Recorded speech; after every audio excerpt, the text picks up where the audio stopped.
Welcome to Australia. Thanks. You've had a busy week. You kicked things off at the Poison City weekend. Poison City Weekender, I believe. In Melbourne. Is the full title, yeah. How did that go? It was great. It was fantastic. It's the kind of thing that I would have been happy just to watch the bands play, but I got to work, so it was good. Got exposed to a lot of new bands I'll be taking back to spread amongst my dirtball friends in the States. Yeah. Anyone in particular mention? I tell you, Lincoln blew my mind. Yeah, he killed me. Lincoln Lefevre. You know Lincoln probably. Yeah. I don't know how to say his last name, but I'll learn it because it was great. Yeah, he was great.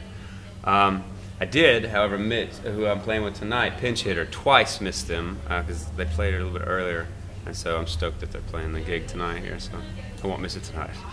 We're sitting in a very intimate room right now. Yeah, it's very diplomatic answer for small. Intimate. We'll go with intimate.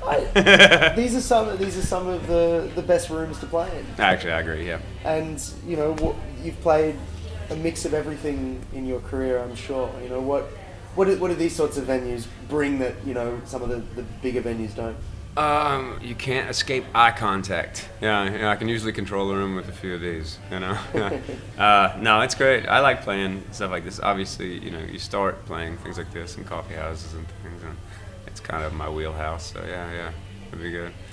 So it's taken you a long time to get to Australia. Yeah. What was the clincher that finally made it happen this time? I tell you, it was Weekender Fest. Yeah, and when they offered, and I was like, okay, there's two solid things, and I'll take care of the plane ticket, and the rest will just be.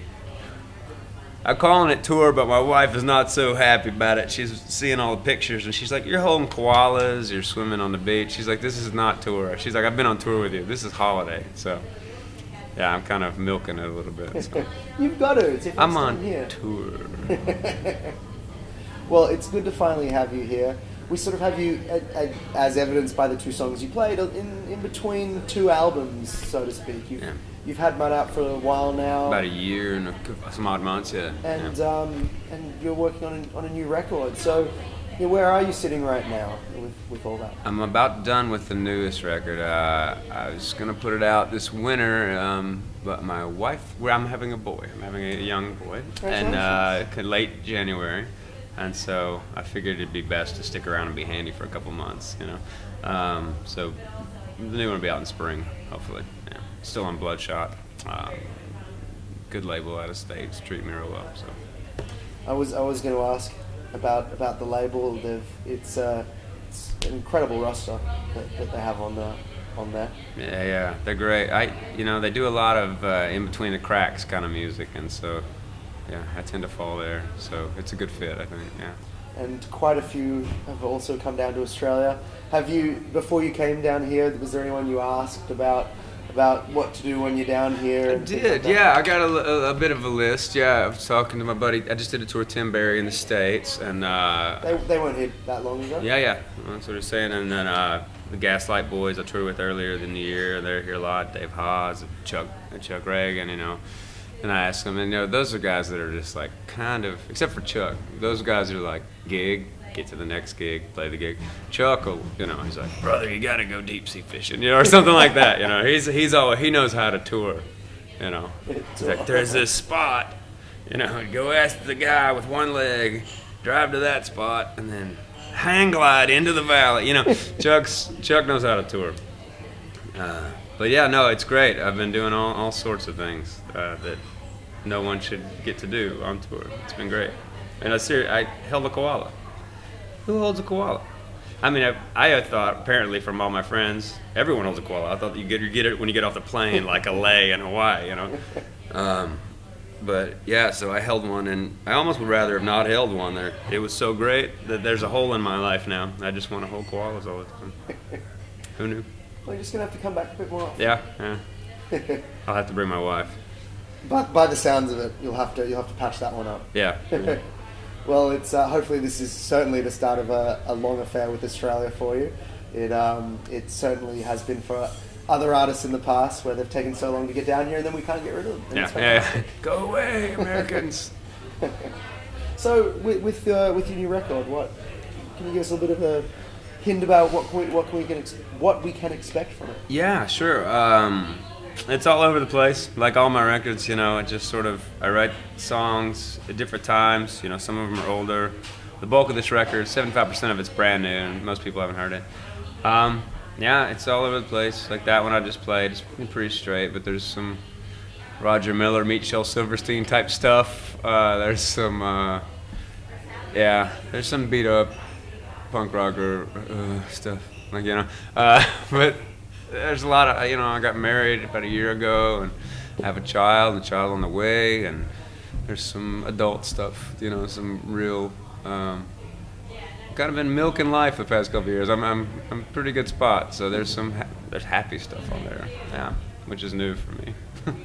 It's all over the place. I did it in Nashville, got some guests on it, got a lot of my buddies on it. My buddy Jason Isbell's going to sing on it. Craig Finn sang on it about 20 minutes after I met him, which was crazy. They were in town doing, the whole city was doing a new record. A buddy of mine plays guitar for them, and they came by just in the studio, and I met him for the first time. He was a buddy of a buddy.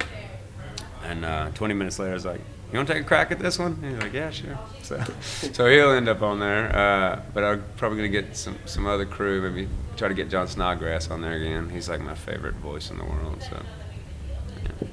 But yeah, Nashville guys. Nashville is, being from Memphis, I've always been, I know y'all probably don't know the difference between Memphis and Nashville exactly, but Memphis is kind of gritty and a little more, we think, authentic. But Nashville's great, and it's growing on me. But the strength of Nashville, as well as Memphis, is being able to call up people and just be like, my buddy's a producer, he's like, "Well, we need steel on these. Let me call my buddy, he's a steel player." The guy comes in, he's got his name written on the steel guitar. It's the guy that started playing with Waylon when he was 13. Played with Johnny Cash, Dolly Parton, George Jones. I mean, it's just like, oh, you just call this guy, and he just came in. You just let me call the guy that the instrument, you know, bows to. Yeah, so that's new for me. Shortcut to the top. Yeah. You get some heavy hitters there. Of course, Memphis is the same way. You mentioned that some of the tone of your songwriting has changed over the years with your life changing along with it. In terms of actually sitting down to write, how has that process changed for you?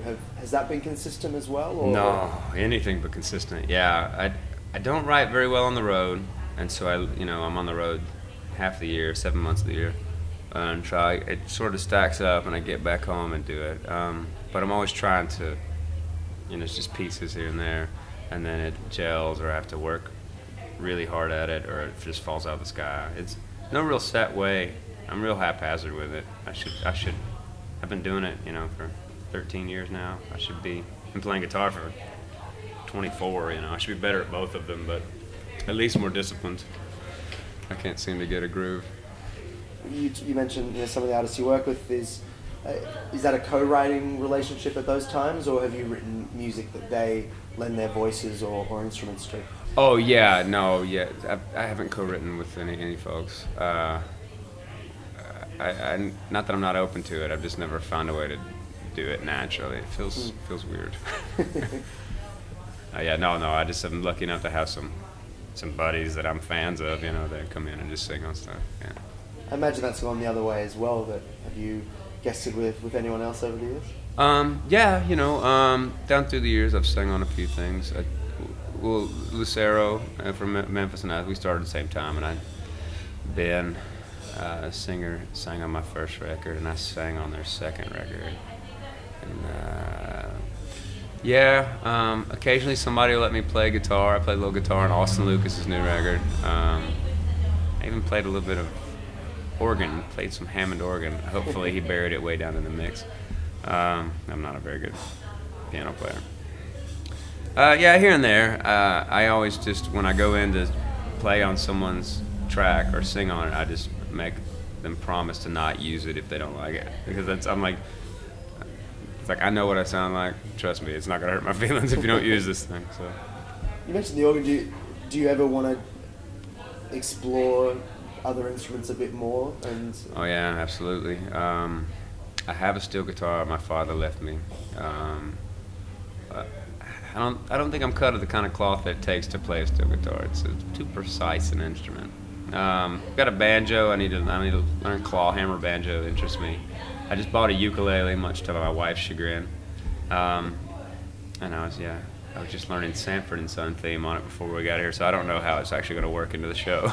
I'm just monkeying with the thing. Theme. Just go for it. Yeah, just like apropos of nothing. I don't know. So I'll probably be working the ukulele into the show. That Roger Miller meets Shel Silverstein song I talked about, I played ukulele on the record on that, so it's kind of an old-timey vibe. So after your Australian tour, you've got another week or so left of it, and then what happens when you head home? I go back home and finish that record up. I've got a couple more tracks to do, a couple of tracks to sing on, and then it'll be done. I do just weekend stuff in October, November, just regional South stuff, and then I go up northeast in Canada with Drag the River, which I haven't seen those boys in a while. That'll be good. And then I can go back home and wait for my wife to have the baby on time, not early, on time, and then stick around there and be useful for once. And that'll bring with it a whole other wealth of songwriting material. I'm sure. Yeah. Maybe a lullaby record will be. Please shut up. Please shut up. The realistic father's record. Yeah, that's what we talked about. Who was I joking with about this? We were talking about writing a no shit father's record, just being like, there's a pot of shit at the end of the painbow, like this, just this morbid, like, in the form of traditional lullabis. With the lyrics basically just like, suck it up. This is not that great. Make the best out of it, that kind of stuff. They'll hate you later as well. Real,